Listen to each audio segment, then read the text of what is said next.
అసలు ఈ fatty liver అనే ప్రాబ్లం ఈ మధ్యకాలంలో ఎక్కువ వింటున్నాను సార్. అసలు ఏంటి ఇది? తెలుగులో కాలేయం అంటాం కదా, ఇట్స్ రైట్ అప్పర్ అబ్డోమిన్ లో ఉంటుంది. అయితే ఇందులో 5% కన్నా ఎక్కువ కొవ్వు డిపాజిట్ అవుతుంది. ఆ కొవ్వు కాస్త లివర్ లోనే డిపాజిట్ అవుతుంది. దాన్నే మనం సింపుల్ గా ఫ్యాటీ లివర్ అని అంటాం.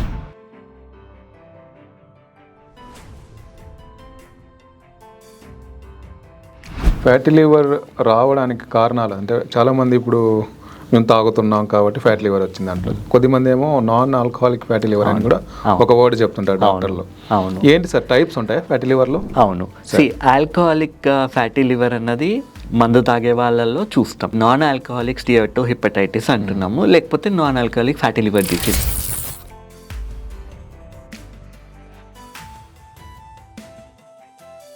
ఏమొస్తాయి సార్ సిమ్టమ్స్? ఒక పర్టికులర్ సిమ్టమ్ అని కాదు, అన్ని ఆర్గన్స్ కూడా ఎఫెక్ట్ అవ్వడం చూస్తున్నారు.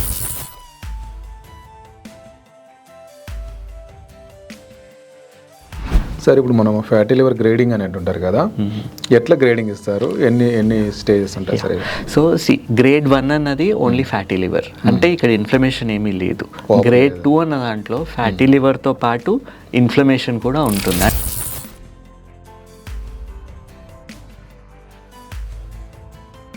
సార్ యాక్చువల్గా ఇప్పుడు అంటే ఫ్యాటీ లివర్ అనేది ఒక స్టేజ్ దాటాక ప్రాణాంతకం అవుతుందా? ఇప్పుడు ఫ్యాటీ లివర్ ఉన్న వాళ్ళలోనే గ్రేడ్ 1 గ్రేడ్ 2 ఉన్న వాళ్ళలోనే కార్డియోవాస్కులర్ ఈవెంట్స్, హార్ట్ అటాక్లు, brain strokes, kidney related problems రావడం కూడా ఎక్కువ అవుతున్నట్టు స్టడీస్ ఇండికేట్ చేస్తున్నాయి.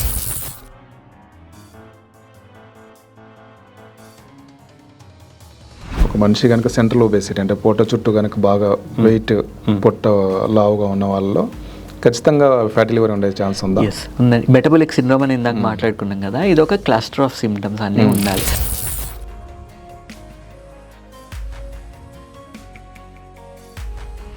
ఒకవేళ ఇప్పుడు మందు తాగడం వల్ల వాళ్ళకి ఫ్యాటీ లివర్ డిసీజ్ వచ్చింది అనుకుందాం సార్, వాళ్ళు మందు మానేస్తే మళ్ళీ రివర్స్ అవుతుంది?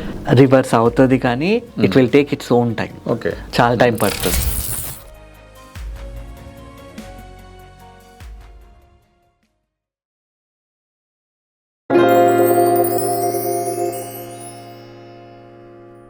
ఇటీవల మనం ఫ్యాటీ లివర్ గురించి మాట్లాడుకుంటున్నాం కదా. ఎస్ డాక్టర్ గారు, యాక్చువల్గా చాలామంది సార్ యాక్చువల్గా ఈ మధ్యకాలంలో అల్ట్రాసౌండ్ లాంటి చెకప్లో లేకపోతే master health checkup, yearly checkup చేయించుకున్నప్పుడు సడన్గా వాళ్ళకి fatty liver stage 1 grade 1 grade 2 అని ఇట్లా వస్తుంటాయి జనరల్గా. ఈ ఫ్యాటీ లివర్ అనేసరికి వాళ్ళకి అసలు ఇది ప్రాబ్లమా కాదా, గ్రేడ్ 1 గ్రేడ్ 2 అని కూడా ఇట్లా గ్రేడింగ్ ఇస్తుంటారు. అసలు ఈ ఫ్యాటీ లివర్ అనే ప్రాబ్లం ఈ మధ్యకాలంలో ఎక్కువ వింటున్నాను సార్. అసలు ఏంటి ఇది? ఫ్యాటీ లివర్ గురించి చెప్పి లివర్ గురించి కూడా చెప్పండి కొంత. ఓకే, బేసిక్గా ఫస్ట్ లివర్ గురించి అర్థం చేసుకుందాం. లివర్ అన్నది బేసిక్గా తెలుగులో కాలేయం అంటాం కదా, ఇట్స్ రైట్ అప్పర్ అబ్డోమిన్లో ఉంటుంది. మగవాళ్ళలో చూసుకుంటే ఒక 1800 గ్రామ్స్ దాకా ఉంటుంది. ఆడవాళ్ళలో తీసుకుంటే కొంచెం తక్కువ బరువు ఉంటుంది, 1400 గ్రాముల దాకా ఉండొచ్చు. అయితే ఇందులో 5% కన్నా ఎక్కువ కొవ్వు డిపాజిట్ అవుతుంది అంటే దాని బరువులో 5% కన్నా ఎక్కువ. ఇప్పుడు 1800 అన్నారు, 1800 అంటే 50, ఒక 100 గ్రాముల దాకా కొవ్వు డిపాజిట్ అయింది అంటే దాన్ని మనం ఫ్యాటీ లివర్ అని చెప్తాం. ఓకే, కొవ్వు డిపాజిట్ అవుతుంది కాలేయంలో డిపాజిట్. ఎందుకు? లివర్ పని చేయాల్సిన విధంగా లివర్ పని చెయ్యట్లేదు, ఫ్యాట్ని డైజెస్ట్ చేసే విధానం అన్నది తగ్గిపోయింది, ఫ్యాటీ ఆక్సిడేషన్ అవ్వట్లేదు, ఆ కొవ్వు కాస్త లివర్లోనే డిపాజిట్ అవుతుంది. దాన్నే మనం సింపుల్గా ఫ్యాటీ లివర్ అని అంటాం. సో గ్రేడ్ 1 అన్నప్పుడు ఓన్లీ ఫ్యాట్ మాత్రమే డిపాజిట్ అవుతుంది, ఎటువంటి ఇన్ఫ్లమేషన్ లేదు. ఇన్ఫ్లమేషన్ అంటే ఏంటి? అది ఒక వాపు లాంటిది. ఎస్, ప్రక్రియ అంటే శరీరం దాన్ని రిపేర్ చేసుకోవడానికి ట్రై చేస్తుంది, దాన్ని మనం ఇన్ఫ్లమేషన్ అంటాం. సో దాన్ని హెపటైటిస్ అని కూడా అంటాం.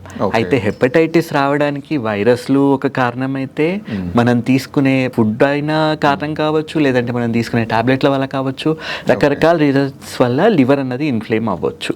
సో కొవ్వు డిపాజిషన్తో పాటు ఎప్పుడైతే ఇన్ఫ్లమేషన్ కూడా ఉంటుందో దాన్ని మనం స్టియటో హెపటైటిస్ అని అంటాం.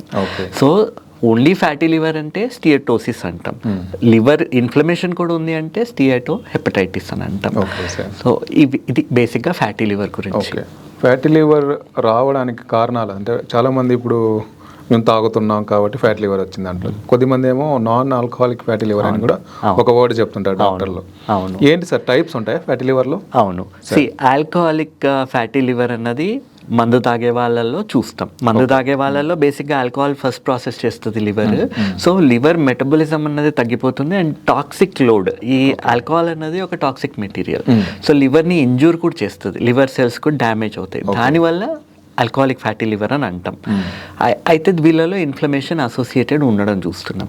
అయితే ఇప్పుడు కొత్త ఎంటిటీ ఏంటి, నాన్ ఆల్కహాలిక్ స్టియాటోహిపటైటిస్ అంటున్నాము, లేకపోతే non alcoholic fatty liver disease. దీన్నే మనం metabolic syndrome associated or metabolic dysfunction associated steatohepatitis NASH కానీ మ్యాష్ కానీ అని కూడా అంటున్నాం దీన్ని.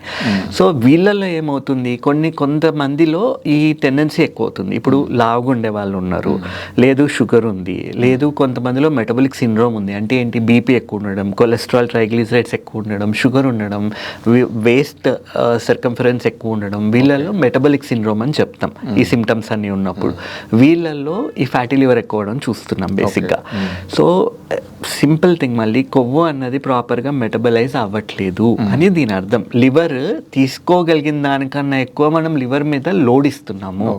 లివర్ ఫంక్షన్ అన్నది చేయాల్సిన విధంగా అది చెయ్యట్లేదు, లివర్ ఫంక్షన్ తగ్గింది అని దాని అర్థం. ఓకే, కారణాల గురించి చెప్పుకునే ముందు సార్, అసలు దీని ఫ్యాటీ లివర్ ఉంది అంటే ఒక మనిషికి ఏమైనా ప్రాబ్లమా? డెఫినెట్లీ ప్రాబ్లం ఉండేటే అండి. That is a indication something is happening. First మనం లివర్ అసలు ఏం పని చేస్తుందో అర్థం చేసుకుందాం. మన బాడీలో జరిగే మెటబాలిజం అంతా కూడా లివర్ అన్నది కంట్రోల్ చేయడం జరుగుతుంది. మనం ఏం తిన్నా అన్నీ కూడా లివర్ నుంచే ప్రాసెస్ అవుతాయి. ఇప్పుడు ఫ్యాట్ డైజెషన్లో బైల్ అన్నది ఉత్పత్తి చేస్తుంది. బైల్ జ్యూస్ వింటుంటాం కదా. సో ఒక రోజుకి ఒక 1/2 లీటర్ నుంచి లీటర్ వరకు బైల్ జ్యూస్ ఫామ్ అవుతుంది. ఈ బైల్ జ్యూస్ ఏంటి, it is like A detergent juice లాగా ఉంటుంది. బేసిక్గా ఫ్యాట్ని డైజెస్ట్ చేయడానికి హెల్ప్ అవుతుంది.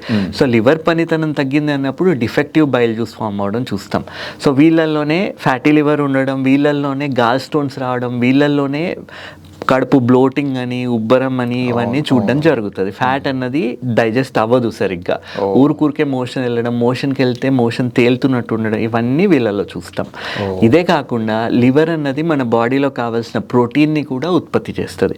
సో ఆల్బమిన్ 50% కన్నా ఎక్కువ ఆల్బమిన్ ఏదైతే మొత్తం అంత లివర్ నుంచి ఉత్పత్తి అయింది.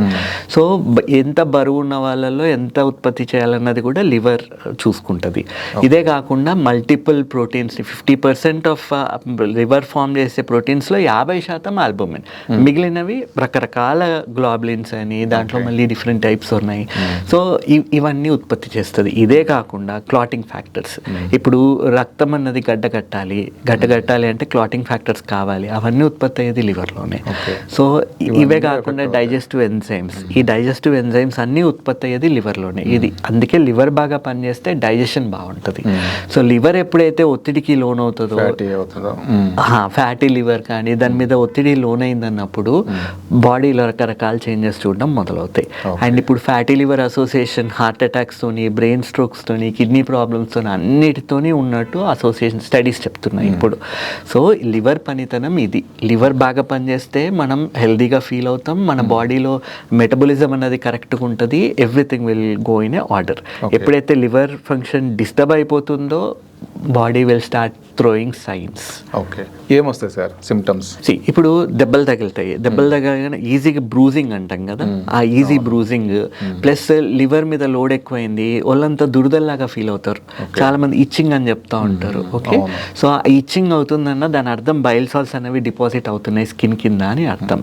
సో ఇదొకటి. అండ్ కళ్ళు పచ్చగా అయిపోవడము, అండ్ బిలిరూబిన్ పెరిగిపోవడము, బిలిరూబిన్ పెరగడం వల్ల వచ్చే జాండీస్ అంటాం కదా, ఆ లక్షణాలన్నీ కనబడతాయి. అండ్ పొట్టలో నొప్పి చెప్తారు, పై భాగంలో పొట్ట నొప్పి అని చెప్తారు. ఎస్, నొప్పి అని చెప్తారు. డైజెషన్ రిలేటెడ్ ఇష్యూస్ రావడం చూస్తున్నాము. రకరకాల, అంటే ఒక పర్టికులర్ సిమ్టమ్ అని కాదు, అన్ని ఆర్గన్స్ కూడా ఎఫెక్ట్ అవ్వడం చూస్తున్నారు. ఇప్పుడు చాలా మందిలో సిరాటిక్ స్టేజ్కి వెళ్ళిపోయింది, ఎండ్ స్టేజ్ లివర్ డిసీజ్ అని, పొట్టలో నీరు నిండడం, కాళ్ళల్లో వాపు రావడం, ఇవన్నీ చూస్తాం. ఇన్ఫ్లమేషన్కి ఉండే లక్షణాలన్నీ కనబడతాయి. ఓకే సార్, ఇప్పుడు మనం ఫ్యాటీ లివర్ గ్రేడింగ్ అని అంటుంటారు కదా, ఎట్లా గ్రేడింగ్ ఇస్తారు, ఎన్ని స్టేజెస్ ఉంటాయి సార్? సో గ్రేడ్ 1 అన్నది ఓన్లీ ఫ్యాటీ లివర్, అంటే ఇక్కడ ఇన్ఫ్లమేషన్ ఏమీ లేదు. గ్రేడ్ 2 అన్న దాంట్లో ఫ్యాటీ లివర్తో పాటు ఇన్ఫ్లమేషన్ కూడా ఉంటుంది. అంటే వీళ్ళల్లో నొప్పి రావడము, ఇప్పుడు మనం మాట్లాడుకున్న లక్షణాలు, డైజెషన్ సరిగ్గా అవ్వకపోవడము, పొట్ట లోపల కొవ్వు డిపాజిట్ అవ్వడం మొదలవ్వడము ఇవన్నీ కనబడతాయి. అండ్ వీళ్ళు దీని మీద ఒకవేళ వీళ్ళకి ఆల్కహాల్ లాంటి అలవాటు ఉంది, లేదు ఇప్పుడు మనం సింపుల్ యాంటీబయాటిక్స్ వాడతాం కదా, యాంటీబయాటిక్స్ కూడా ప్రాసెస్ అయ్యేది లివర్ నుంచే కాబట్టి మళ్ళీ అది లివర్ మీద ఒత్తిడిని పెంచి వీళ్ళల్లో లివర్ ఇన్ఫ్లేమ్ అవుతుందంటే దురదలు రావడము ఇట్లాంటి సిమ్టమ్స్ అన్నీ చెప్పడం జరుగుతుంది.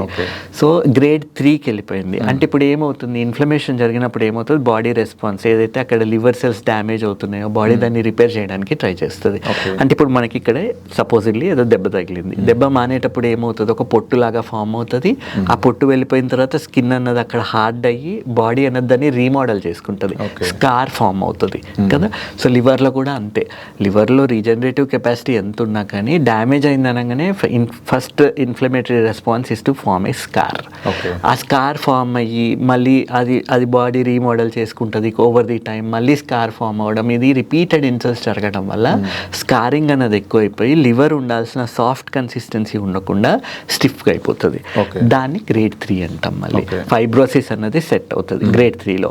దాన్ని అప్పుడు కూడా మనం పట్టించుకోలేదు. ఇంకా గ్రేడ్ 3 ఫైబ్రోసిస్ నుంచి సిరోసిస్ నుంచి ఎండ్ స్టేజ్ లివర్ డిసీజ్కి, అక్కడ నుంచి ఇంకా రేపు పొద్దున లివర్ మొత్తం మార్చాల్సిన అవసరం వచ్చే ఛాన్సెస్ ఉంటాయి.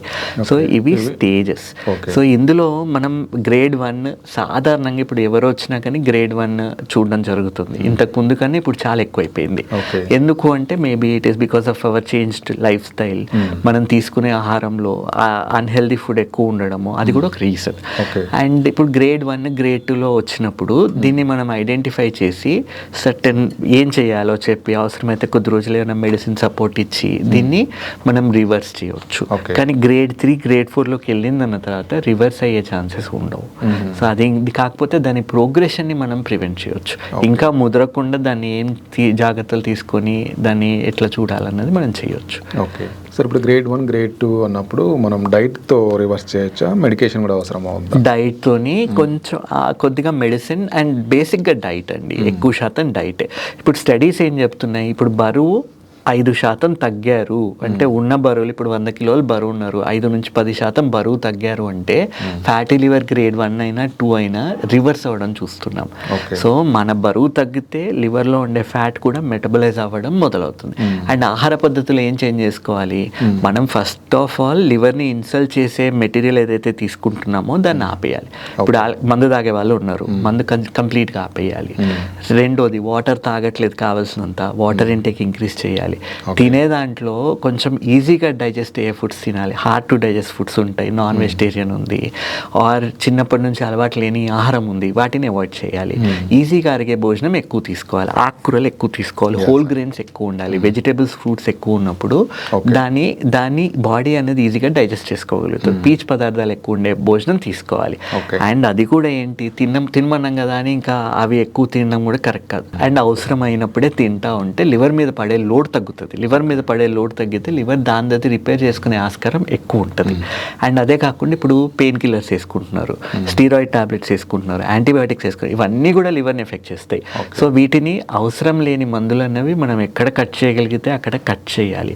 ఇదే కాకుండా ఇప్పుడు ఫ్యాటీ లివర్ ఉన్న వాళ్ళలో ఈ గట్ మైక్రోబయోమ్ గురించి మాట్లాడుకుంటున్నాం కదా, short chain fatty acids form చేసేది గట్ బ్యాక్టీరియా. సో ఈ గట్ బ్యాక్టీరియా సరిగ్గా లేనప్పుడు కూడా ఫ్యాటీ లివర్ వస్తున్నట్టు తెలుస్తుంది. సో గట్ మైక్రోబియం ఇప్పుడు పనికొచ్చే ఫుడ్స్ ఏమేమి తినాలి, ఏం తింటే మన గట్ బ్యాక్టీరియా బాగుంటుంది. సో మన లోపల ఇంకొక ప్రపంచం ఉంది. ఇప్పుడు మన ఎర్త్ మీద ఎట్లనైతే ఇన్ని కంట్రీస్ ఉన్నాయి, ఇన్ని డిఫరెంట్ టైప్ ఆఫ్ స్కిన్స్ ఉన్నాయి, మేల్ ఉన్నారు, ఫీమేల్ ఉన్నారు, సో ఎట్లనైతే డైవర్సిఫైడ్ ఇన్ని రిలీజియన్స్ ఉన్నాయి కదా, సో అట్లనే మన పొట్ట లోపల కూడా అన్ని రకాల బ్యాక్టీరియా ఉన్నాయి, గ్రామ్ పాజిటివ్స్ ఉన్నాయి, నెగటివ్స్ ఉంటాయి, అనరోబిక్ ఉంటాయి. ఇవన్నీ ఒక సమతుల్య సినర్జీతోని ఉన్నప్పుడు బాగా పనిచేస్తాయి. కానీ ఇందులో ఇప్పుడు మనకి యుద్ధాలు అవుతున్నాయి. అట్లనే లోపల బ్యాడ్ బ్యాక్టీరియాకి గుడ్ బ్యాక్టీరియాకి యుద్ధం జరిగి మనం బ్యాడ్ బ్యాక్టీరియాని ప్రోత్సహించే ఫుడ్ మనం తీసుకుంటున్నాం అన్నప్పుడు లైఫ్ అంతా డిస్టర్బ్ అయ్యే ఛాన్సెస్ ఉంది. ఇప్పుడు ఆల్కహాల్ తీసుకుంటారు, మందు తాగిన ప్రతిసారి గట్ బ్యాక్టీరియా డ్యామేజ్ అవుతుంది, లివర్ మీద లోడ్ పెరుగుతుంది. సో మనం ఎట్లా ఉంటున్నాం అన్న దాన్ని బట్టి మన లివర్ ఎట్లా పనిచేయాలన్నది ఉంటుంది. మన నిద్ర డిస్టర్బ్ అయిపోతుంది చాలా మందిలో, స్లీప్ డిస్టర్బెన్సెస్ ఉన్న వాళ్ళలో కూడా ఈ మెటబాలిజం తగ్గిపోవడము, ఫ్యాటీ లివర్ రావడం చూస్తున్నాం. ఓకే సార్, థర్డ్ ఫోర్త్ స్టేజ్లో ఉంటే ఒకవేళ గ్రేడింగ్ ఉంటే కనుక ఏం చేస్తాం మనం? బేసిక్గా మనం వర్కప్ చేసినప్పుడే అసలు ఏ స్టేజ్లో ఉన్నారో మనకు తెలియాలి అంటే సింపుల్ అల్ట్రాసౌండ్ చేసినప్పుడు, అల్ట్రాసౌండ్ స్కాన్ చేసినప్పుడు లివర్ సైజ్ పెరిగిందా మనకు తెలుస్తుంది. కానీ యాక్చువల్లీ డ్యామేజ్ ఎంత జరిగింది తెలియాలి అంటే మనం ట్రాన్సియంట్ ఎలాస్టోగ్రఫీ లేదా ఫైబ్రోస్కాన్ అని అంటున్నాం కదా, ఆ టెస్ట్ చేపిస్తాం. ఇది చేయడం వల్ల ఏమవుతుంది, అసలు లివర్లో స్టిఫ్నెస్ ఎంత ఉంది, నార్మల్ టిష్యూ ఎంత ఉంది, కొవ్వు ఎంత ఉంది. ఇప్పుడు ఇదే కాకుండా మనం ఎంఆర్ఐ లాంటి స్కాన్స్ చేయించినప్పుడు కూడా మనకు యాక్చువల్లీ ఎంత కొవ్వు శాతం ఉంది ఇవన్నీ మనకు తెలుస్తాయి. తెలిసిన తర్వాత మన లైఫ్ స్టైల్ అంతా చేంజ్ చేసుకొని ఎక్సర్సైజ్ మొదలుపెట్టి బరువు తగ్గి ఇన్ఫ్లమేటరీ ఫుడ్స్ తీసుకోవడం తగ్గించి మనకి హెల్ప్ చేసి ఇప్పుడు యాంటీ ఇన్ఫ్లమేటరీ ఫుడ్స్ ఉన్నాయి అవన్నీ తీసుకోవడం వల్ల సో ఇది మళ్ళీ రిపీటెడ్గా ఇదే టెస్ట్ ఫైబ్రోస్కాన్ చేయడం వల్ల అసలు ఎంత శాతం ఇంప్రూవ్మెంట్ ఉంది అన్నది మనకు తెలుస్తుంది. సో రికవర్ అవుతున్నారా అవ్వట్లేదా అన్నది మనం ఎవిడెన్స్ బేస్డ్ లాగా it will serve as a indicator. So ఈ ఫైబ్రోస్కాన్ అనే టెస్ట్ ఇనిషియల్గా చేపిస్తాం. కానీ ఒకవేళ గ్రేడ్ 3కి వెళ్ళిపోయింది, ఇప్పుడు గ్రేడ్ 3 గ్రేడ్ 4 మీకు అర్థం కావడానికి ఇప్పుడు లివర్ అన్నది స్మూత్గా ఉండాలి సర్ఫేస్, కానీ మాటిల్డ్ సర్ఫేస్ అయిపోతుంది, అంటే ఉబ్బుల్లాగా ఫామ్ అయిపోయి గట్టిగా అయిపోయి చాలా సాఫ్ట్గా ఉండాల్సింది చాలా ఫర్మ్ అయిపోయి అసలు లివర్ గట్టి స్టిఫ్ టిష్యూ అంటున్నాం కదా, స్టిఫ్ టిష్యూ మరీ ఎక్కువ అయిపోయింది, లివర్ పనిచేయట్లేదు అన్నప్పుడు దాన్ని సిరాసిస్ అంటాం. సో ఆ సిరాసిస్లోకి వెళ్ళిపోయింది అన్నప్పుడు ఇంకా దాన్ని రివర్స్ చేయడం కష్టం. దీన్ని ఐడెంటిఫై చేయడానికి ఏ స్టేజ్లో ఉంది, అసలు దీంట్లో మళ్ళీ సిరాసిస్లో ఉన్న వాళ్ళే లివర్ క్యాన్సర్కి చేంజ్ అయ్యే ఛాన్సెస్ ఎక్కువ ఉంటున్నాయి.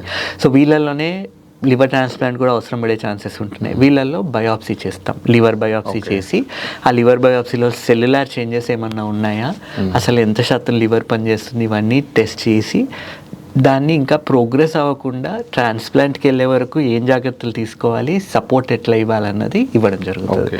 సో ఇప్పుడు లివర్ సిరాసిస్ అయిపోయింది, పొట్ట లోపల అంటే బ్లడ్ లోపల ఉండాల్సిన ఆల్బమిన్ అంతా కూడా అది బ్లడ్ లోపల ఉండకుండా అది ఎక్స్ట్రా సెల్యులర్ లీకేజ్ అంట, అది మొత్తం పొట్ట లోపల నీరు నిండడము, కాళ్ళల్లో నీరు నిండడం ఇవన్నీ అవ్వడం చూస్తాం. ఓకే సార్, యాక్చువల్గా ఇప్పుడు అంటే ఫ్యాటీ లివర్ అనేది ఒక స్టేజ్ దాటాక ప్రాణాంతకం అవుతుందా? ఎన్ని సీరియస్ కాంప్లికేషన్స్ వేరే రావచ్చు? ఇప్పుడు ఫ్యాటీ లివర్ ఉన్న వాళ్ళలోనే గ్రేడ్ 1 గ్రేడ్ 2 ఉన్న వాళ్ళలోనే కార్డియోవాస్కులర్ ఈవెంట్స్, హార్ట్ అటాక్లు, brain strokes, kidney related problems రావడం కూడా ఎక్కువ అవుతున్నట్టు స్టడీస్ ఇండికేట్ చేస్తున్నాయి. సో ఫ్యాటీ లివర్ అన్నది ఇట్ ఈస్ ఏ ఇండికేషన్ మన లివర్ పనిచేయాల్సిన విధంగా పని చేయట్లేదు, దానికి మనం ఇవ్వాల్సిన అటెన్షన్ ఇవ్వకపోతే అది రేపొద్దున ఇట్ క్యాన్ క్రియేట్ ప్రాబ్లమ్స్ అని అదొక ఇండికేషన్. దానికి రకరకాల లక్షణాలు ఉండొచ్చు. ఇప్పుడు చాలా మందిలో అన్నీ ఇప్పుడు మనం దురదలు అనుకున్నాము, పొట్ట నొప్పి ఇవి ఉండాల్సిన అవసరం లేదు. చాలా మందిలో ఫెటీగ్ ఉంటుంది, అంటే తొందరగా నీరస పడిపోవడం, వాళ్ళకి ఏమీ అర్థం కాదు, మేమంతా బాగానే ఉన్నాం మరి నీరసం ఎందుకు అవుతుంది, వీక్నెస్ ఎందుకు వస్తుంది అని. సింపుల్ కొన్ని ఇండికేటర్స్ ఉంటాయి. ఇప్పుడు B12 ఉంది, విటమిన్ B12 లివర్లోనే స్టోర్ అవుతుంది, లివర్లో స్టోర్ అయ్యి లివర్ దాన్ని ఒక 3 నుంచి 4 సంవత్సరాల వరకు స్టోర్ చేసుకొని అవసరం ఉన్నప్పుడల్లా దాన్ని రిలీజ్ చేస్తుంది బ్లడ్లోకి. కానీ కొంతమందిలో B12 2000 పైన చూస్తున్నాం కదా, సో వాళ్ళందరిలో కూడా టెస్ట్ చేపించి చూసినప్పుడు ఫ్యాటీ లివర్ ఉండడము, వాళ్ళల్లో లివర్ ఇన్ఫ్లమేషన్ ఉండడం చూస్తున్నాం. సో లివర్ హెల్త్ బాగాలేదు అన్నప్పుడు entire body is getting disturbed. Okay sir, యాక్చువల్గా ఇప్పుడు ఫ్యాటీ లివర్ రావడానికి కారణాలు మనం చెప్పుకున్నప్పుడు ఓన్లీ అంటే స్థూలకాయం అంటాము మనము, దానివల్ల వస్తుందా లేకపోతే మిగతా ఇంకేమేమి? మనం మారుతున్న లైఫ్ స్టైల్ అండి, అన్హెల్దీ ఫ్యాట్స్, ట్రాన్స్ ఫ్యాట్స్ అంటున్నాం కదా, ఇవన్నీ ఎక్కువ తీసుకోవడం. ఇప్పుడు చాలా మంది ఇప్పుడు ఫ్యాట్స్ అంటే మనం ఎట్లా చెప్పవచ్చు, ఇప్పుడు చూడండి ఫ్రైడ్ ఐటమ్స్, అన్ని ఫ్రైడ్ ఐటమ్స్, జంక్ ఫుడ్ అంతా, బేకరీ ఐటమ్స్ అన్ని packed processed foods, ultra processed foods ఉన్నాయి కదా, అవన్నీ కూడా దే ఆర్ గోయింగ్ టు, ఇప్పుడు ప్యాకెట్లో వచ్చే అన్నిట్లో దేర్ ఈస్ యాడెడ్ ఫ్యాట్, అవన్నీ ట్రాన్స్ ఫ్యాట్సే కదా. ఇంకోటి ఫ్రైడ్ ఐటమ్స్, ఇంకోటి ఇప్పుడు సమోసాలు, కచోరీలు, ఇవన్నీ they are all rich in unhealthy fats. And ఇంకోటి రీయూజ్డ్ ఆయిల్స్ ఉన్నాయి కదా, ఇప్పుడు వాడిన ఆయిల్నే మళ్ళీ వాడతారు, ఇప్పుడు పూరీ చేస్తారు, ఆ ఆయిల్ అంతా తీసుకొని మళ్ళీ స్టోర్ చేసి మళ్ళీ దాన్నే వాడడం మొదలు పెడతారు. సో ఈ రిపీటెడ్ యూసేజ్ ఆఫ్ ఆయిల్స్ వల్ల కూడా ఫ్రీ రాడికల్ జనరేషన్ అనేది ఎక్కువ అయిపోయి ఆ ఆయిల్లో కూడా కొన్ని రకాల చేంజెస్ వచ్చేది. It is also effecting the liver health అని కొన్ని స్టడీస్ చెప్తుంది. సో ఇప్పుడు అందుకనే ఏం తింటున్నాం అన్నది ప్రాపర్గా ఆలోచించి తినాలి. ఓకే. ఏది పడితే అది ఉంది కదా అని చెప్పి తిని అది లివర్ మీద లోడ్ వచ్చేదాకా వెయిట్ చేయకుండా, ఇప్పుడు అందుకే ఏం చెప్తున్నాం, ఫ్యాటీ లివర్ ఇవన్నీ ఉన్నప్పుడు అడిక్వేట్గా హైడ్రేషన్ తీసుకోమంటున్నాం, కావాల్సిన సప్లిమెంట్స్ ఇస్తున్నాము, యాంటీ ఇన్ఫ్లమేటరీ ఫుడ్ తీసుకోమంటున్నాము, ఫ్రీ రాడికల్ జనరేషన్ ఎక్కువైతున్న ఫుడ్స్ని, ఎక్కువ చేసే ఫుడ్స్ని అవాయిడ్ చేయమని చెప్తున్నాము. అదే కాకుండా కొన్ని యాంటీ ఆక్సిడెంట్ మెడిసిన్ ఇస్తున్నాం. ఇప్పుడు ఫ్యాటీ లివర్కి ఇచ్చేది ఏంటి, ఒక ఈ టాబ్లెట్ పనిచేస్తుంది అని ఖచ్చితంగా ఏం లేవు. సో విటమిన్ ఈ క్యాప్సూల్స్ ఇస్తాం బేసిక్గా. విటమిన్ ఈ యాంటీ ఆక్సిడెంట్ పనిచేస్తుంది కొంచెం. ఇవే కాకుండా కొన్ని వేరే మాలిక్యూల్స్ ఉన్నాయి, అవి ఆ పర్సన్ని చూసి ఇన్సులిన్ రెసిస్టెన్స్ కూడా ఎక్కువ ఉండడం చూస్తున్నాం ఫ్యాటీ లివర్ ఉన్నప్పుడు. ఇన్సులిన్ రెసిస్టెన్స్ అంటే ఇప్పుడు బేసిక్గా మన బాడీలో ఉత్పత్తి అవ్వాల్సిన ఉత్పత్తి అయ్యే ఇన్సులిన్ పని ఏంటి, బేసిక్గా బ్లడ్లో ఉండాల్సిన గ్లూకోజ్ని అది సెల్ లోపలికి తోయాలి. సో ఆ సెల్ అన్నది ఆ గ్లూకోజ్ని యూటిలైజ్ చేసుకొని ఎనర్జీ, మన డైలీ యాక్టివిటీస్కి కావాల్సిన ఎనర్జీని జనరేట్ చేయడం జరుగుతుంది. కానీ ఇన్సులిన్ రెసిస్టెన్స్ ఉన్నప్పుడు ఆ బ్లడ్లో గ్లూకోజ్ లెవెల్స్ అనేవి పెరిగిపోవడం చూస్తాం. అంటే ఇన్సులిన్ లేక కాదు ప్రాబ్లం, అది ఉంది కానీ అది ఒక మోతాదుకు మించి ఉంటే తప్ప దాని ఎఫెక్ట్ అన్నది చూపెట్టట్లేదు. సో ఈ ఇన్సులిన్ ఉత్పత్తి, ఫాస్టింగ్ ఇన్సులిన్ లెవెల్స్ చేసినప్పుడు వీళ్ళు ఉండాల్సిన దానికన్నా చాలా ఎక్కువ ఇన్సులిన్ ఉంటుంది. మనం ఏం చేస్తున్నాం, వీళ్ళకి షుగర్ ఉండి ఇన్సులిన్ అరే ఇంకా ఇన్సులిన్ ఇవ్వండి ఇంకా ఎక్కువ ఇన్సులిన్ ఇస్తున్నాం. సో ఒక స్టేజ్ తర్వాత ఇన్సులిన్ పని చేయడం ఆగిపోతుంది. సో ఇన్సులిన్ రెసిస్టెన్స్ అనేది ఎక్కువగా చూడడం జరుగుతుంది. అండ్ వీళ్ళల్లో ఇన్సులిన్ని సెన్సిటైజ్ చేయడానికి కొన్ని రకాల మందులు ఇవ్వడం జరుగుతుంది. అవి ఇవ్వడం వల్ల కొంత వరకు హెల్ప్ అవుతుంది. అయితే అల్టిమేట్లీ మనం అర్థం చేసుకోవాల్సింది, as a person we have to change. ఈ మందులు అన్నవి అన్నీ ఉన్నా మనం చేంజ్ అవ్వాలి. ఓకే. ఒక మనిషి కనుక సెంట్రల్ ఒబేసిటీ అంటే పొట్ట చుట్టూ కనుక బాగా వెయిట్, పొట్ట లావుగా ఉన్న వాళ్ళలో ఖచ్చితంగా ఫ్యాటీ లివర్ ఉండే ఛాన్స్ ఉందా? ఎస్ ఉందండి. మెటబాలిక్ సిండ్రోమ్ అని ఇందాక మాట్లాడుకున్నాం కదా, ఇది ఒక క్లస్టర్ ఆఫ్ సిమ్టమ్స్ అన్నీ ఉండాలి. ఒకటి ఊబకాయము, సెంట్రల్ ఒబేసిటీ అంటే ఈ పొట్ట వేస్ట్ దగ్గర ఎక్కువ ఇది ఉండడం, పొట్ట లోపల ఎక్కువ ఫ్యాట్ డిపాజిట్, సెంట్రల్ ఒబేసిటీ అంటాం కదా, ఇది ఉండడం. వీళ్ళలోనే ట్రైగ్లిసరైడ్స్ ఎక్కువ ఉండి, కొలెస్ట్రాల్ ఎక్కువ ఉండి, షుగర్ ఉండి, ఇవన్నీ దే ఆర్ ఏ ప్యాకేజ్. దీన్నే మెటబాలిక్ సిండ్రోమ్ అంటాం. ఈ మెటబాలిక్ సిండ్రోమ్ ఉన్నప్పుడు fatty liver strongly associated. Okay. So వీళ్ళల్లోనే ఎక్కువ ప్రాబ్లమ్స్ చూస్తున్నాం. అండ్ ఇంకోటి, ఇప్పుడు చాలామంది వచ్చి అడుగుతున్నారు, కొలెస్ట్రాల్ ఎందుకు పెరుగుతుంది, గుడ్ కొలెస్ట్రాల్ ఏంటి, బ్యాడ్ కొలెస్ట్రాల్ ఏంటి, అసలు ట్రైగ్లిజరైడ్స్ ఎందుకు పెరుగుతున్నాయి. సో ఇప్పుడు బేసిక్గా అన్హెల్దీ ఫ్యాట్స్ తీసుకున్నప్పుడు కొలెస్ట్రాల్ పెరిగే ఛాన్సెస్ ఉంటాయి. లివర్ పనిచేయాల్సిన విధంగా లివర్ పని చేయకపోతే అది కొలెస్ట్రాల్ని తీసేయలేదు బాడీలోంచి. అప్పుడు ఏమవుతుంది, ఈ కొలెస్ట్రాల్ అంతా వెళ్ళి డిపాజిట్ అవ్వడం మొదలవుతుంది. ఆర్గన్స్లో డిపాజిట్ అవుతుంది, ఫ్యాట్లో లివర్లోని డిపాజిట్ అవుతుంది, బ్లడ్ వెజల్స్లో డిపాజిట్ అవుతుంది. ఇవన్నీ ప్రాబ్లమ్స్ వస్తున్నాయి. ఓకే. అండ్ వీళ్ళలోనే బీపీ పెరిగిపోవడం, మెటబాలిక్ సిండ్రోమ్ ఉన్న హై బీపీ ఉండడం కూడా చూస్తున్నాం. సో ఇప్పుడు ట్రైగ్లిజరైడ్స్ అనేవి ఎందుకు పెరుగుతాయి, మనం తీసుకునే దాంట్లో రిఫైన్డ్ కార్బోహైడ్రేట్స్ ఎక్కువ తీసుకుంటాం, ట్రైగ్లిజరైడ్స్ పెరుగుతాయి. ఇప్పుడు చాలామంది వచ్చి నన్ను అడుగుతున్నారు, ఈ హెచ్డిఎల్ ఏమో తక్కువ ఉంటుంది, ఎల్డిఎల్ విఎల్డిఎల్ ఏమో ఎక్కువ ఉంటున్నాయి, అసలు ఇది ఏంటి మాకు అర్థం కావట్లేదు. వాళ్ళు హెచ్డిఎల్ ఎక్కువ అంటే తక్కువ ఉండడం, ఇది వాళ్ళకి అర్థం కావాల్సింది ఏంటంటే హై డెన్సిటీ లైపోప్రోటీన్ అన్నది ఇట్ ఈస్ గుడ్ కొలెస్ట్రాల్. అది ఎక్కువ ఉంటేనే మనకి అది బాడీలో అక్కడ ఇక్కడ ఉన్న మొత్తం కొలెస్ట్రాల్ని తీసుకొచ్చి బ్యాక్ టు లివర్ ఇస్తుంది. లివర్ ఆ కొలెస్ట్రాల్ని ప్రాసెస్ చేసి తీసేయడం జరుగుతుంది. సో ఇప్పుడు కొలెస్ట్రాల్ అన్నది బ్యాడా అంటే కాదు. కొలెస్ట్రాల్ అన్నది మన బాడీలో కావాల్సిన హార్మోన్ సింథసిస్ అన్నిటికీ కొలెస్ట్రాల్ కావాలి. అయితే మోతాదుకి మించి ఉన్నప్పుడు ప్రాబ్లమ్స్ రావడం చూస్తున్నాం. సో ఈ ఎల్డిఎల్ విఎల్డిఎల్ అనేది ఏంటి, మళ్ళీ ఇది కొలెస్ట్రాల్ని, ట్రైగ్లిజరైడ్స్ని మన లివర్ నుంచి అన్ని ఆర్గన్స్కి తీసుకెళ్ళేది, టిష్యూస్కి తీసుకెళ్ళేది. ఎల్డిఎల్ ఏమో కొలెస్ట్రాల్ని క్యారీ చేస్తే, విఎల్డిఎల్ ఏమో ట్రైగ్లిజరైడ్స్ని క్యారీ చేస్తుంది. సో ఇవి బ్యాడ్ కొలెస్ట్రాల్ అని చెప్పుకోవడం జరుగుతుంది. సో ఇప్పుడు గుడ్ కొలెస్ట్రాల్ పెరగాలి అంటే హెల్దీ ఫ్యాట్స్ తీసుకోవాలి. గుడ్ కొలెస్ట్రాల్ పెరగాలి అంటే మళ్ళీ aerobic exercises, resistance strength training అని చెప్తాం కదా, ఇవి చేయాలి. సో మళ్ళీ చాలామంది అడుగుతున్నారు, అసలు ఏరోబిక్ ఎక్సర్సైజ్ అంటే ఏంటి? Anything that will increase your oxygen demand in the body. So వాటిని ఏరోబిక్ ఎక్సర్సైజ్ అంటాం. ఇప్పుడు కార్డియో చేస్తాం, ఏరోబిక్ ఆర్ కార్డియో అని అంటాం. ఇప్పుడు థ్రెడ్మిల్ చేస్తాం, స్విమ్మింగ్ చేస్తాము, ఆర్ ఏదైనా sport, any sport that will increase your heart rate. Heart rate పెరిగినప్పుడు ఏమవుతుంది, గుండె ఫాస్ట్గా పంప్ చేసుకోవడం వల్ల ఆక్సిజన్ అన్నది మొత్తం అంతా సర్క్యులేషన్, ఆక్సిజన్ డిమాండ్ పెరుగుతుంది ఇక్కడ. సో గుండె ఆక్సిజన్ డిమాండ్ని మీట్ చేయడానికి ఎక్కువ పంప్ చేస్తుంది బ్లడ్ని. అండ్ ఇందులో ఏమవుతుంది, మన ఊపిరితిత్తుల్లో కూడా ఆక్సిజన్ కన్జంప్షన్ అనేది ఎక్కువ అవుతుంది. ఈ ఏరోబిక్ ఎక్సర్సైజ్ చేయడం వల్ల ఫ్యాటీ లివర్లో హెల్ప్ అవుతుంది. రెండోది స్ట్రెంగ్త్ ట్రైనింగ్ అంటాం. స్ట్రెంగ్త్ ట్రైనింగ్ అంటే ఇప్పుడు వెయిట్స్ చేస్తారు కదా, వెయిట్స్ అది కూడా దాన్ని కూడా ఒక పద్ధతి ప్రకారం చేసుకుంటూ పోవాలి. అంటే మనం మోతాదికి మించి వెయిట్ ట్రైనింగ్ చేయమన్నారు కదా అని చెప్పి ఆ డంబెల్ ఎత్తడమో వెయిట్స్ ఎత్తడమో చేస్తే కరెక్ట్ కాదు. వాళ్ళు ఏం చెప్తున్నారంటే చిన్న వెయిట్ ఎత్తినా రిపిటేషన్స్ ఎక్కువ ఉండాలి, అండ్ మనం కాంట్రాక్షన్కి ఎంత టైం తీసుకుంటున్నామో రిలాక్సేషన్ కూడా అంతే టైం ఇవ్వాలి. చాలామంది ఏం చేస్తారు, కాంట్రాక్షన్ అప్పుడేమో కష్టపడి దాన్ని లేపుతారు, వదిలేసేటప్పుడు చాలా ఫాస్ట్గా వదిలేస్తారు. అది చేయొద్దు అని చెప్తారు. సో స్ట్రెంగ్త్ ట్రైనింగ్, మనం రెసిస్టెన్స్ ట్రైనింగ్ అని అంటాం దీన్ని.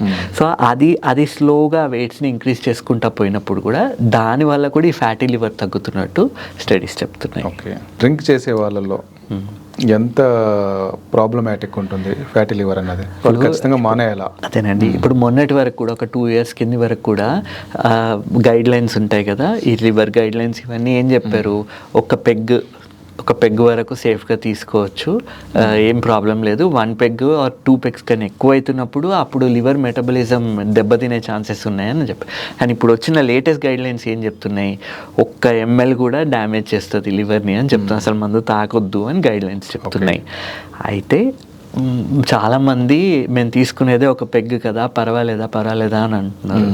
వద్దనే చెప్తాము, బట్ మితంగా తీసుకుంటే ప్రాబ్లం అనేది బాగా పెరిగిపోయింది సార్ కన్జంప్షన్. ఈవెన్ గవర్నమెంట్స్ అంతా కూడా దాని మీద నడుస్తున్నాయి ఇప్పుడు. అట్లాంటి కండిషన్స్లో మీ దగ్గర కేసులు ఎక్కువ అయ్యాయి.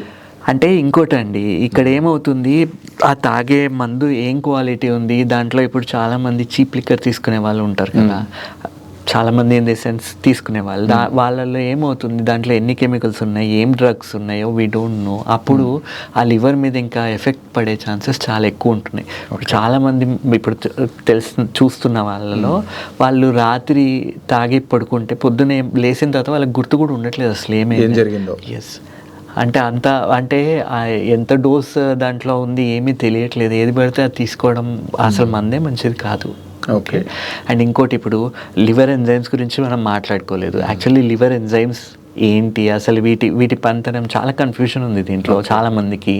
ఏఎల్టీ అంటారు, ఏఎస్టీ అంటారు, ఏఎల్పి అంటారు, జీజీటీ అంటారు, అసలు ఇవి ఏంటి అని అడుగుతున్నారు చాలామంది. సో హెపటైటిస్లో ఇప్పుడు లివర్ డ్యామేజ్ అన్నది జరిగినప్పుడు ఈ ఎంజైమ్స్ అనేవి ఎలివేట్ అవ్వడం చూస్తున్నాం. సో ఏఎస్టీ ఏఎల్టీ అన్నవి ట్రాన్సామైనేసెస్, ఇవి లివర్ సెల్ డ్యామేజ్ జరుగుతున్నప్పుడు ఇవి పెరుగుతున్నాయి. అదే ఏఎల్పి బోన్ రిలేటెడ్ ప్రాబ్లం ఉన్నా, లివర్ రిలేటెడ్ ప్రాబ్లం ఉన్నా ఏఎల్పి పెరగడం చూస్తున్నాం. జీజీటీ అనేది మందు తాగే వాళ్ళల్లో, లేదంటే gall bladder related or duct related problems ఉన్నాయి అన్నప్పుడు ఇవి పెరగడం చూస్తున్నాం. అయితే చాలామంది ఇంకో క్వశ్చన్ అడుగుతారు, ఈ లివర్ ఎంజైమ్స్ని చూసి మందు తాగుతున్నారా లేదా చెప్పొచ్చా మనం అని చెప్పేసి. ఎస్, ఈ ఏఎస్టీ అనేది డబుల్ కన్నా ఎక్కువ ఉంది, ఏఎల్టీ కన్నా 2 ఎక్కువ ఉంది అంటే అదొక ఇండికేషన్ ఆల్కహాల్ డ్యామేజ్ ఉందా అని చెప్పేదాన్ని. ఇంకోటి ఏఎస్టీ ఎలివేట్ అయ్యి జీజీటీ ఎలివేట్ అయ్యి ఉన్నా మందు తాగుతున్నారా అని మనకు డౌట్ రావాలి. ఈ 2. ఇంకోటి ఓన్లీ లివర్ డ్యామేజ్ ఉన్నప్పుడు ఏఎల్టీ ఏఎస్టీ పెరుగుతాయి. కానీ అదే ఒకవేళ కోలిస్టాటిక్ డిజీజ్ అని డక్ట్ రిలేటెడ్ ప్రాబ్లమ్స్ ఉన్నప్పుడు ఏఎల్పి అన్నది పెరగడం, జీజీటీ అన్నది పెరగడం చూస్తున్నాం. సో ఈ ఎంజైమ్స్ కూడా ఎంత ఉండాలి, ఎంతవరకు పెరిగితే ఎంత డ్యామేజ్ అయింది అన్నది తెలుసు. ఇప్పుడు మనం ఏఎస్టీ ఏఎల్టీ తీసుకుంటే అప్పర్ లిమిట్ 40 అని అంటాం కదా, ఆ 40 2 పెరిగింది అంటే మైల్డ్ అని చెప్పి, 2 నుంచి 5 మైల్డ్ అంటాం, 5 నుంచి 15 రెట్లు పెరిగింది మోడరేట్ అంటాం. More than 15 times upper limit కన్నా పెరిగింది అంటే దాన్ని సివియర్ అని చెప్పడం జరుగుతుంది. అండ్ ఇంకోటి జాండీస్ కూడా, చాలామంది జాండీస్ అంటారు కదా, డైరెక్ట్ బిలిరూబిన్ అని ఉంటుంది, ఇండైరెక్ట్ బిలిరూబిన్, ఇది ఏంటి అని అడుగుతుంటారు చాలామంది. సో ఇండైరెక్ట్ బిలిరూబిన్ పెరిగింది అంటే లివర్ డ్యామేజ్ జరుగుతుంది అని అర్థం. అన్కాంజుగేటెడ్ బిలిరూబిన్ పెరిగింది. అదే డైరెక్ట్ బిలిరూబిన్ పెరిగింది అన్నప్పుడు అది సర్జికల్ జాండీస్ అని చెప్పడం జరుగుతుంది. సో సర్జికల్ జాండీస్ అంటే ఏంటి, బైల్ కాంజుగేట్ అవుతుంది కానీ బయటికి రావట్లేదు, అబ్స్ట్రక్షన్ ఉంది అని అర్థం. అప్పుడు సర్జరీ అవసరం పడే ఛాన్సెస్ ఉంటాయి. సో ఏదైనా కానీ జాండీస్ ఉంది అంటే లివర్లో ప్రాబ్లం ఉంది, ఎక్కడ ఉంది అన్నది మనం ఐడెంటిఫై చేయాలి. ఒకవేళ ఇప్పుడు మందు తాగడం వల్ల వాళ్ళకి ఫ్యాటీ లివర్ డిసీజ్ వచ్చింది అనుకుందాం సార్, వాళ్ళు మందు మానేస్తే మళ్ళీ రివర్స్ అవుతుంది? అది రివర్స్ అవుతుంది కానీ it will take its own time. చాలా టైం పడుతుంది, అట్లీస్ట్ ఒక, అంటే డిపెండింగ్ మనం ఏ లెవెల్లో డ్యామేజ్ జరిగిందన్న దాన్ని బట్టి ఎన్ని రోజులు టైం పడుతుంది రికవర్ అవ్వడానికి. నార్మల్గా ఫ్యాటీ లివర్ రివర్స్ అవ్వడానికి కొన్ని వారాల నుంచి కొన్ని నెలల వరకు పడుతుంది. ఓకే, జనరల్ కూడా సార్ ఇప్పుడు మనం వెయిట్ వల్ల ఒబేసిటీ వెయిట్ వల్ల ఈ ఫ్యాటీ లివర్ వస్తుందని మేజర్గా అనుకుంటున్నాం కదా. వెయిట్ తగ్గించే మెడిసిన్స్ ఈ మధ్యకాలంలో చాలా వచ్చాయి, ఇంజెక్షన్ లాంటివి అండ్ మెడిసిన్స్ లాంటివి. అవి వాడితే వెయిట్తో పాటు ఫ్యాటీ లివర్ కూడా తగ్గుతుందా? తగ్గుతుంది. ఎట్లా ఉంటుంది సార్? బరువు తగ్గితే ఫ్యాటీ లివర్ తగ్గుతుంది. ఆ బరువు తగ్గడానికి మీరు ఎక్సర్సైజ్ చేసి తగ్గారా, మీరు ఫాస్టింగ్ చేసి ఫుడ్ తగ్గించుకొని తగ్గారా, మందులు వాడారా, ఏదైనా రీజన్ కావచ్చు, బరువు తగ్గితే ఇది రివర్స్ అయ్యే ఛాన్సెస్ ఉంటాయి. ఎంత బరువు తగ్గితే ఎంత రివర్స్ అవుతుంది, ఏ స్టేజ్లో ఉందన్న దాన్ని బట్టి టైం ఎంత పట్టొచ్చు అన్నది చెప్తాం. అయితే ఈ వెయిట్ రిడక్షన్ మాలిక్యూల్స్ ఏవైతే ఇప్పుడు జిఎల్పి అనలాగ్స్, జిఐపి అనలాగ్స్ వచ్చినాయి, ఇవన్నీ కూడా హెల్ప్ చేస్తున్నాయి.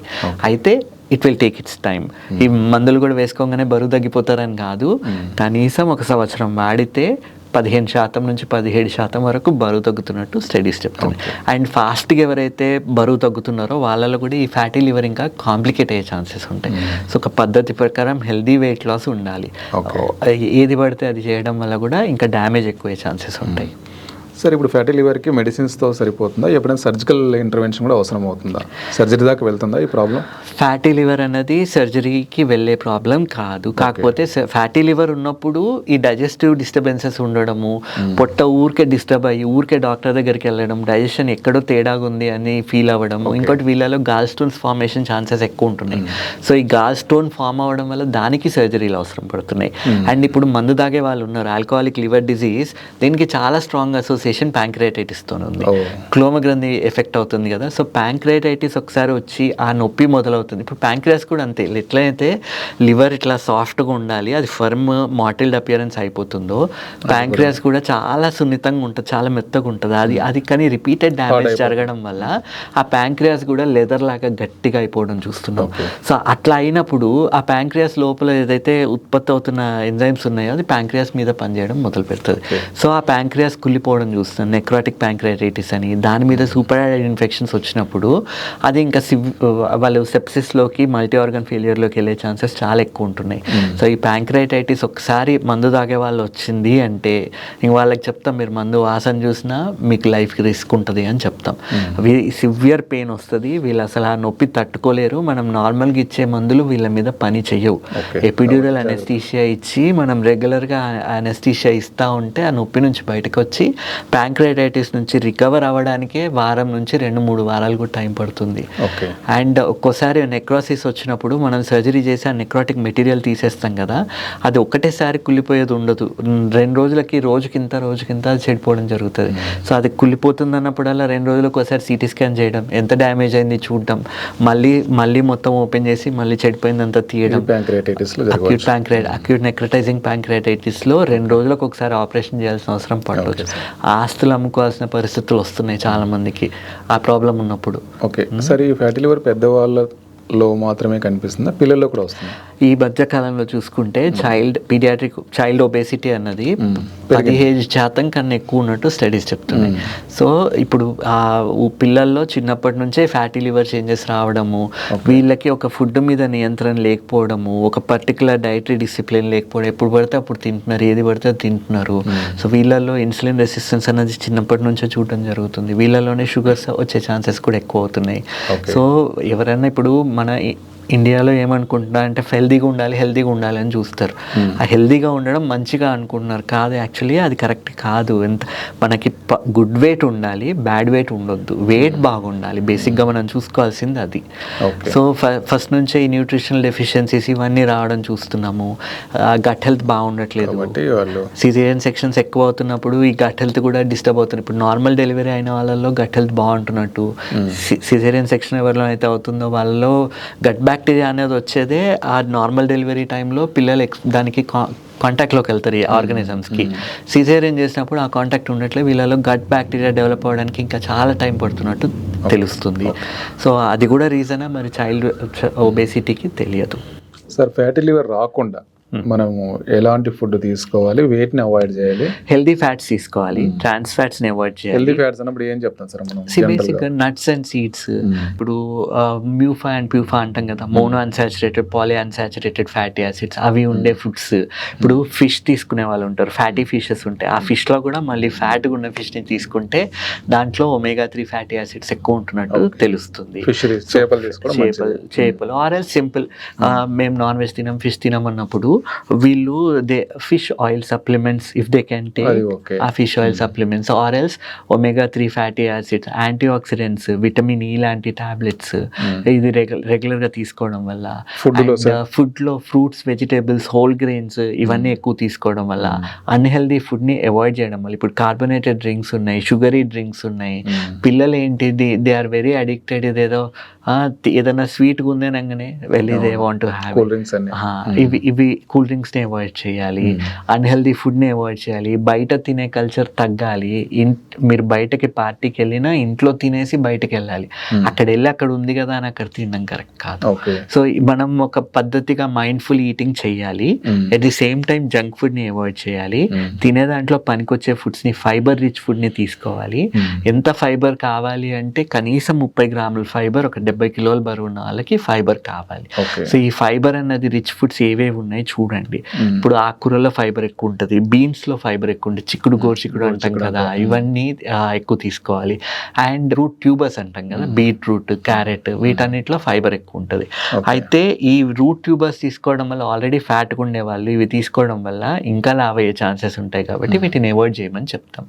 ఈజీగా అరిగే భోజనం తినాలి. మీరు 100 గ్రాముల పాలకూర తీసుకుంటే మీకు వచ్చేది 3 గ్రాములే ఫైబర్.